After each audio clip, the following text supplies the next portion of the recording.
do my nails with me. So, of course, I'm a nail tech. So, ako yung nagawa rin ng nails ko. So, after removal ng previous set ko, fina-file ko lang and pinupush back yung cuticles para ready na ulit lagyan ng bagong gel polish.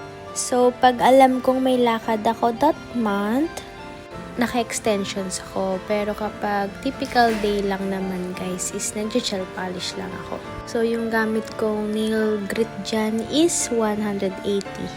Dehydrate using alcohol. And itong base ko guys, is yun din yung ginagamit kong glue pa nag-extension. Nasa yellow basket yan guys. Pag yan yung gamit ko, for sure, nagtatagal talaga. Up to 2 months, 3 months pa yung gel polish ko. Ikaw na lang sa asawa. So, yung design na to guys is cut eye magnetic lang in gold. Pero ito yung chunky na glitters, hindi siya yung mirror. Pero may JN19 Born Pretty muna bago ko nilagay yung cut eye magnetic. Then next, using white polish, magda-dots lang tayo dyan kasi uso siya. Actually, nakikigaya lang ako sa mga client ko. Very cute. I love it. So sparkly. Clean girl lang muna tayo. Thanks for watching. Bye!